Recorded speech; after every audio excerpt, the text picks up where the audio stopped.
people want to take the weapon against Rome. This is why there was a lot of, in the beginning, it was relatively peaceful, because when it came to Herod, there was a lot of compromise. Okay, so they let the Jew practice their way of life. They don't interfere in it. They have their own court of judge, so they don't interfere. This was the Sanhedrin, the Sanhedrin, and they just pay taxes to Rome. Okay, after that they live like they want. But after when the apostles were killed, then he began to change. And with Nero, then came the chaos. This is after the departure of Shaul, when Shaul was also dead.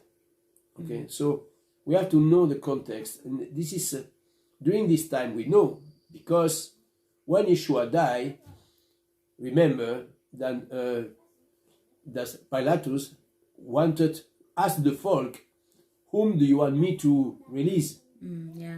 Barabbas or Yeshua, and the folk choose Barabbas. Barabbas was a zealot, what we call today a terrorist. Yeah, he was one who wanted to fight against Rome, to set the people free, but in a natural. This is why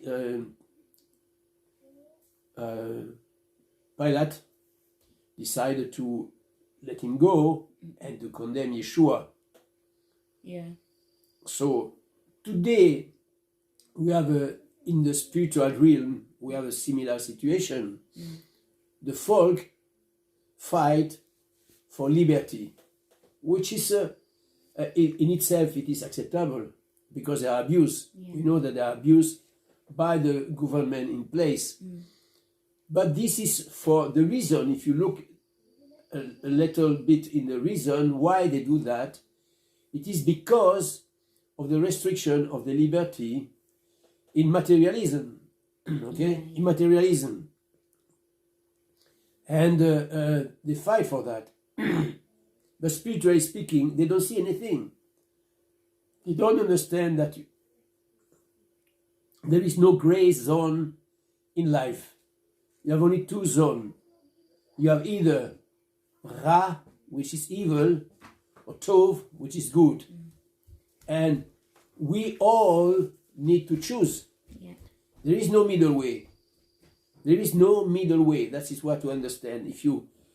So if we don't, and in the Ra, the evil inclination include all the religions. Religion is a trap. It's a trap. And I don't speak from Catholicism, because Catholicism is a cult, it's a syncretism, it's a mix of all religion just to attract people. But we speak from Christianity, because Christianity, although you can speak from the Islam, these are religion which puts people into bondage, because they still rebel against the Creator. They still rebel against the Creator. The Creator, He has given a way of life. He has given to whom? To Yeshua? No, He has given to Abraham, Yitzhak, and Yaakov. He has given already, and it was implemented by Moshe. When Moshe received the Torah, give to the people. So this is the way of life for humanity. For humanity. And it was after that, because of the misconduct of Israel, that Yeshua, when Yeshua came, he explained, first of all, he came for his own, the Yehudim. Yehudim rejected, majority of them rejected him, but a lot of people follow him. Thousands of people follow him. Myriads. Yeah, thousands follow him. And Shaul came And he had a vision and a great understanding concerning the nations. Fortunately, the translation say Gentiles, pagans, or nations, but we don't know. If we don't know the Torah, we are not able to see who are they, who are these people. First of all, we need to understand that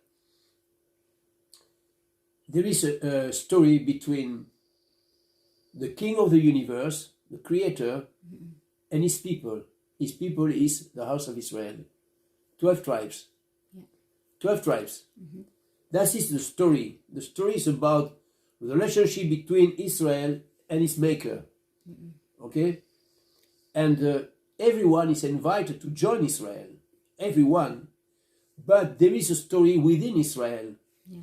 The story within Israel is Yehuda, Ephraim, and the house of Israel. And Ephraim, Paul speaks that in Romans 11. He explained that. He speaks to the nation, to those from the nations. But if you look at the today's translation, you don't understand that there are three groups. Judah, the house of Israel, which are the 10 tribes, and the nations. The nations, is that every nation? No, it's not every nation. Although every nation is invited. But when he speaks to the nation, he speaks of the descendant from Ephraim.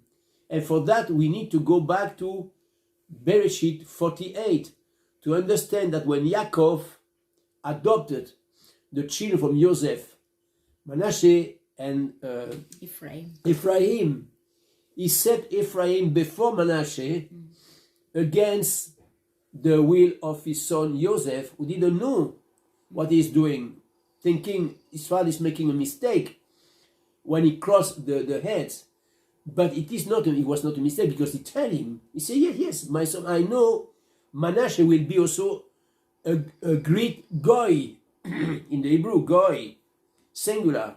But he said to Ephraim, he said, but his brother will become a Melo Hagoyim, multitude of nations. This is what we have to learn here, to go back to Romans 11. Yeah. This multitude of nations are the descendants from Ephraim, who has been scattered in the 8th century before Yeshua in the four corners of the earth. They have been scattered among the nations to bring the light, okay, to be the blessing from Abraham into these nations. It's not in every nation. It was, first of all, it was in the Mediterranean region, okay? Because when you start, you don't go to Japan, you don't go to Canada, okay? They go and they began to settle around the Mediterranean area. After that, this is the world today at this time. The world at this time was Greece, and it was Rome, and it was Turkey, which do not exist at this time. Okay, it doesn't exist. It was Macedonia and so on. So, and later on, they go east from Europe, and step by step they go back. They cross Denmark, Germany, Switzerland, Italy. They went to France, and from France they went so many settled down in France, and some went to Spain, and the other one to England, Scotland, Ireland, and later on they crossed to go to the yeah. But we are already in the 15th century. Yeah, to finish, we have to understand what is going on today. It's just the end scenario, or what should happen, or must happen before the coming back of the Mashiach. The conclusion will be, in my opinion, when Jerusalem will be surrendered by the nations. And when you say the nations, it's all those who are against Israel today. Okay? And we know all these nations are surrounding Israel. So, and we have to fix our eyes on Jerusalem to know when it will be. So all the rest is just what should happen, because the world must undergo these trials. Okay, so shalom, see you next time.